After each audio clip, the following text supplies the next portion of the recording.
Right, so I want to talk about, let's talk about Arsenal's business for a minute, if that's all right. So I want to go through and give you my take on Arsenal's business. And I'm going to include them bringing in striker, obviously, because it looks like they're close to Victor Gyökeres. So I think Victor Gyökeres for Arsenal will be a very good deal. I didn't want him at Liverpool because I don't think he's the right fit for the way that we want to play. But I do think he's going to score goals at Arsenal. Do I think maybe he's going to live up to the expectations?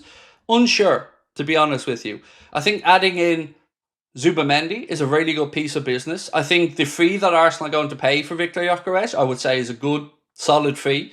I would say they're not overpaying. I think that they're getting him for a reasonable enough price.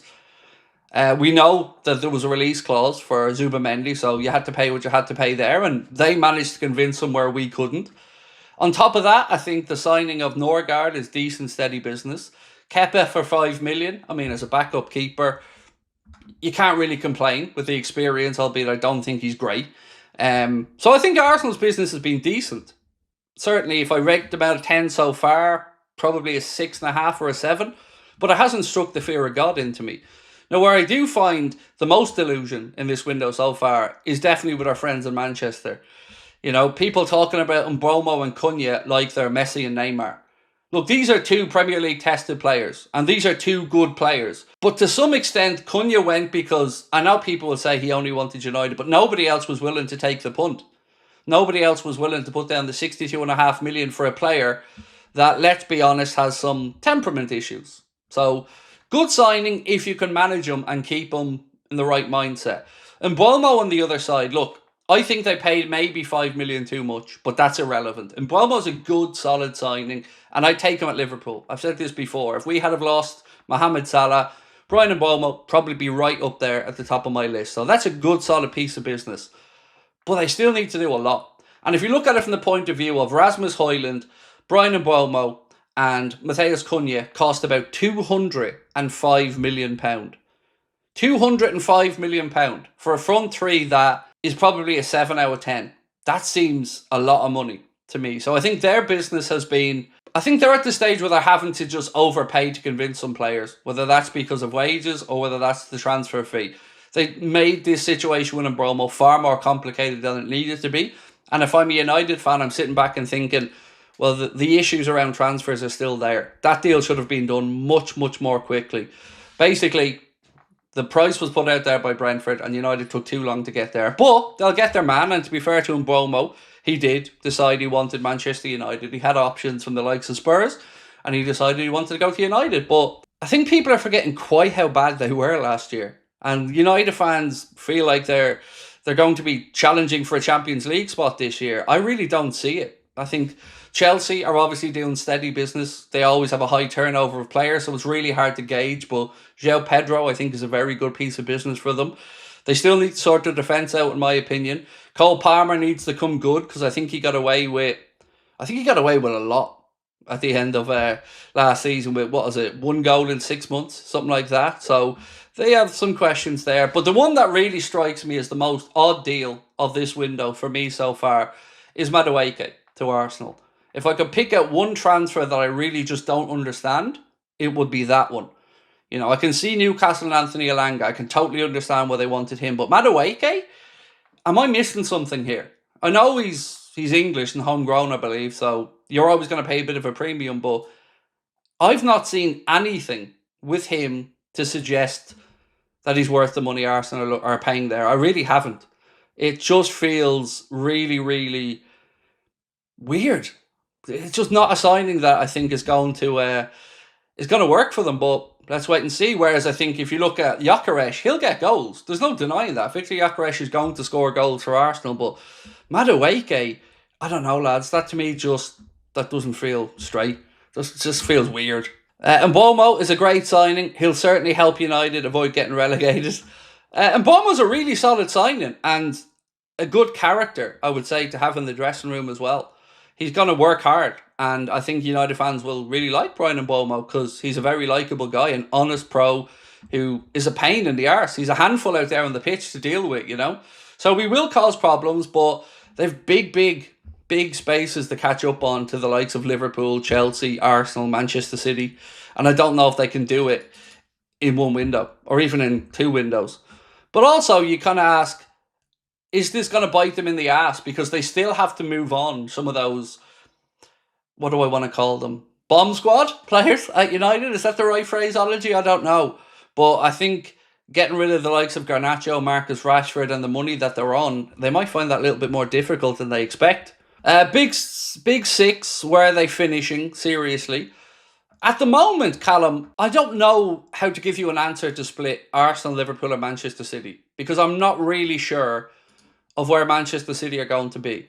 And I also don't know if I'm massively underestimating Chelsea. I don't think over the course of a 38-game season, with Champions League football being back at Stamford Bridge and the impact of the Club World Cup that they've just had, I feel it would be foolish not to think that that will cause them some issues over the season. So I think Liverpool, Arsenal, Manchester City in some order, and Chelsea will be the best of the rest. You know, Spurs, they're in the Champions League, but they have a lot of ground to make up. And again, they had a lot of injuries to contend with last year. But Thomas Frank's a good coach. Aston Villa, I'm really unsure what to expect from Aston Villa this season coming in. So I would say top three, and then Chelsea after that, and then fifth and sixth. It's a tough one, really, because Spurs are a bit of a wild card. United, I'm thinking somewhere between sixth and eighth. So yeah, that's my best guess at it, mate. But it's hard. It's hard to say without the window being finished or without knowing how these squads are really shaping up. And again, without knowing the impact that the Club World Cup will have on Chelsea and City. Probably more on Chelsea as they went further in the tournament. But I do think that is going to show itself to be causing problems as the season goes on. Val said, "Hey Craig, hope you're well. Thoughts on Madueke joining us?" I don't get it, Val. I don't, mate. Obviously, Arteta sees something in Madueke that I'm not seeing or haven't seen yet. But it surprised me because Chelsea mustn't rate him.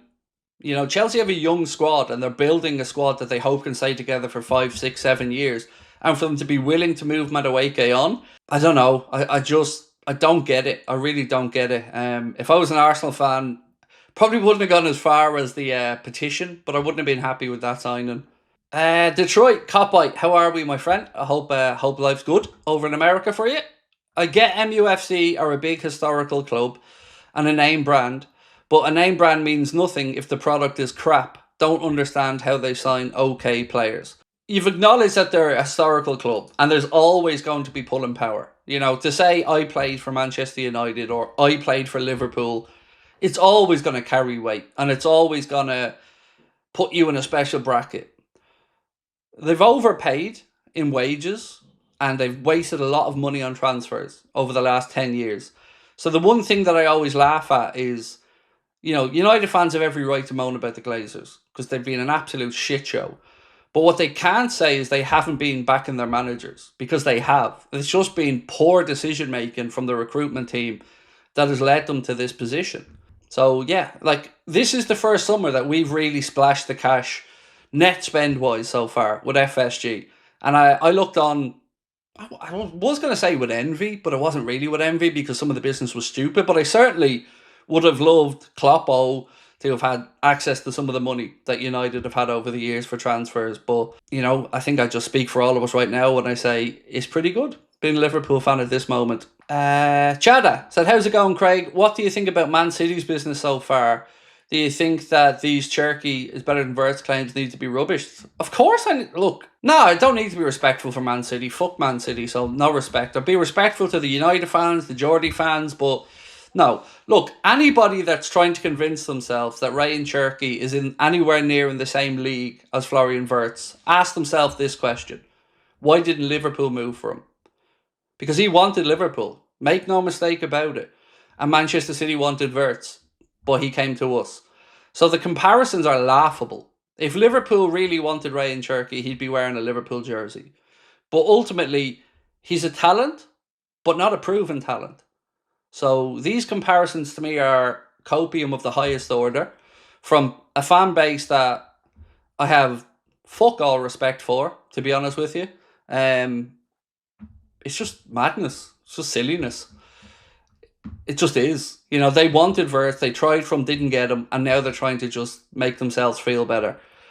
Yeah, Marmouche was a really good signing. I've said that time and time again. But nah, that's just nonsense.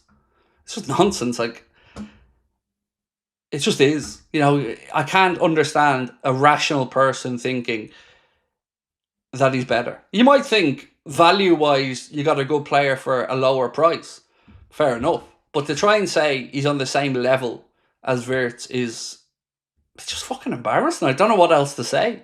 Only one of those two was a chance to win a Ballon d'Or. And also the makey-uppy numbers that some opposition fans are trying to say. I've seen people try to tell me we paid £150 million for Wirtz. It's 116 with the add-ons reached. But let them. Like I keep saying, let them. Let them talk. Let them try to convince themselves. And then what will happen is they won't win. It won't be their fault. Everything will be against them. And yeah, fuck them. Honestly, all of them. Them and their 115 charges. Don't care. No time for them.